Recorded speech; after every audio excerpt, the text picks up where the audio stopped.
یہ گلشن اسلام مہکتا ہی رہے گا، باطل کے کلیجے میں کھٹکتا ہی رہے گا۔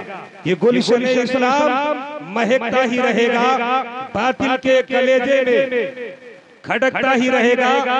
اور سرکار کے روضے کی ہوا لگ گئی جس کو، سرکار کے روضے کی ہوا لگ گئی جس کو، دل بن کے مدینے میں دھڑکتا ہی رہے گا، دل بن کے مدینے میں دھڑکتا ہی رہے گا۔ اور جس جام کو پی کر ہوئے مسرور صحابہ، جس جام کو پی کر ہوئے مسرور صحابہ، رحمت کا وہی جام چھلکتا ہی رہے گا، رحمت کا وہی جام چھلکتا ہی رہے گا۔ میرے پیارے ملت کے نوجوانوں، ایک عیسائی پادری ہے جس کی غلامی میں ایک اللہ کا بندہ، نبی کا چہیتا امتی، احمد مصطفیٰ محمد مصطفیٰ صلی اللہ تعالیٰ علیہ وسلم کا دیوانہ غلامی میں ہے۔ میرے پیارے ایمان والو، اب قرآن پاک کا موجزات ملاحظہ فرماؤ۔ عزیزان محترم، قرآن کیا ہے؟ اللہ فرماتا ہے ذالک الکتاب لا ریب فیہ، یہ وہ کلام ہے، یہ وہ کتاب ہے، یہ وہ پستک ہے جس میں شک و شبہ کی کوئی گنجائش نہیں ہے۔ پیارے ایمان والو،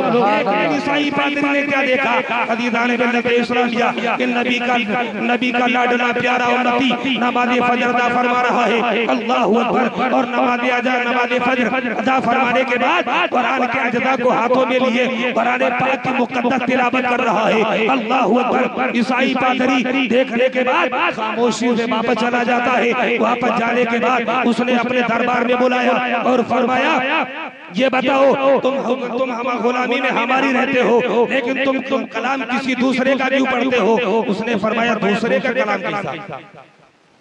دوسرے کا کلام کیا مطلب؟ کا مطلب یہ ہے کہ میں عیسائی ہوں تو میرے مذہب کی کتاب پڑھو، میرے مذہب کی کتاب پڑھو۔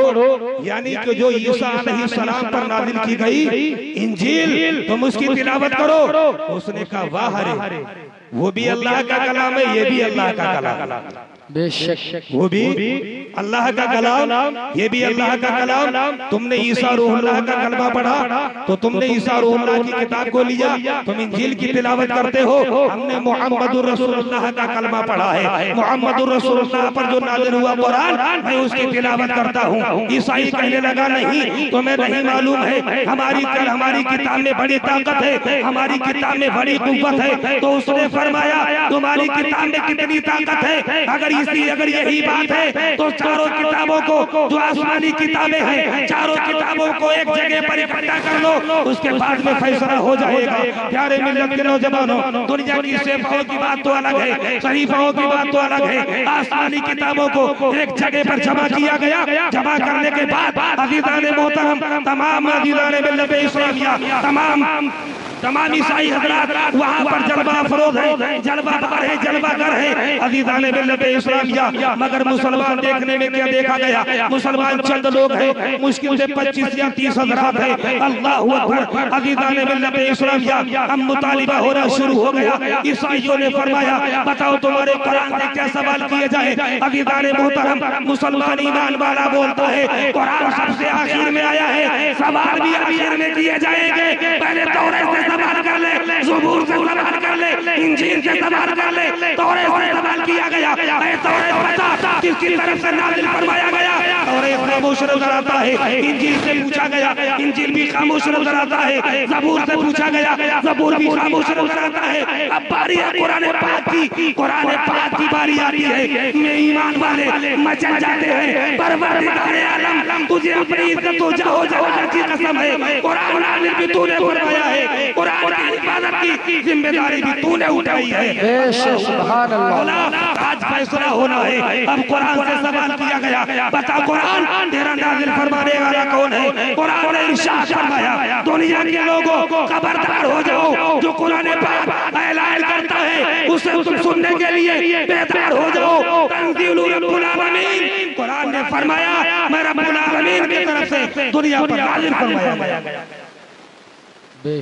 قرآن نے فرمایا تنزیل رب العالمین، میں رب کائنات کی طرف سے نازل فرمایا گیا۔ لوگوں نے سوال کیا یہ تو بتا کس مہینے میں نازل فرمایا گیا؟ قرآن نے فرمایا واہ رے شہر رمضان الذی انزل فیہ القرآن، رمضان المبارک کے بعد مقدس مہینے میں نازل فرمایا گیا. غور کرو میرے پیارے ایمان والو، اندازہ لگاؤ کہ قرآن کوئی معمولی کتاب نہیں ہے. اور مین بات تو یہ ہے کہ ساری کتابیں جتنی بھی ہیں دنیا کی کتابیں، دین کی کتابیں، اگر ہم ایک بار مطالعہ کر لیں دوبارہ پڑھنے کو دل ہی نہیں کہتا. مگر اللہ کا مقدس کلام ایسا ہے، قسم رب کعبہ کی جتنا پڑھو گے اتنا ہی شوق بڑھتا ہے کہ اور سبحان اللہ، حق ہے، حق ہے. قربان جاؤ میرے پیارے ایمان والو.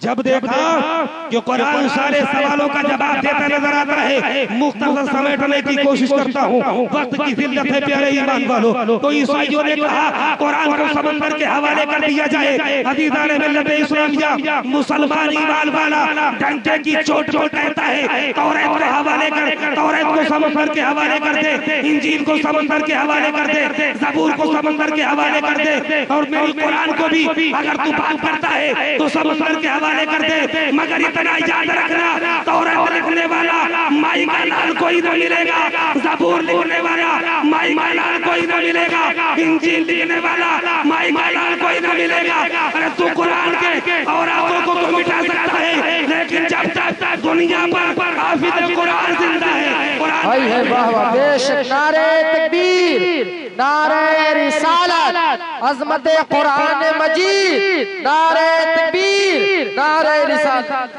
جب تک حافظ قرآن زندہ ہے فرمان مصطفیٰ کبھی ٹالا نہ جائے گا، فرمان مصطفیٰ کبھی ٹالا نہ جائے گا، ان کا غلام نار میں ڈالا نہ جائے گا. فرمان مصطفیٰ کبھی ٹالا نہ جائے گا، ان کا غلام نار میں ڈالا نہ جائے گا. جب تک رہے گا ہند میں مسلمان ایک بھی، جب تک رہے گا ہند میں مسلمان ایک بھی، قرآن کو بھارت سے نکالا نہ جائے گا. قرآن کو بے شک، زندہ باد، زندہ باد. غور کرو پیارے ایمان والو، سبھی حضرات سے صرف میری یہی نصیحت ہے کہ جو قرآن پڑھے ہیں وہ قرآن مقدس کی تلاوت کیا کرے، نماز کی پابندی کرے، اپنے بچوں کو علم دین سکھانے کی کوشش کرے. کیونکہ عزیزان محترم، یہ وہ کلام ہے، یہ وہ مقدس کلام ہے، یہ وہ دین ہے جو دنیا بھی تمہاری ہے، قبر بھی تمہاری ہے، آخرت بھی تمہاری ہوگی.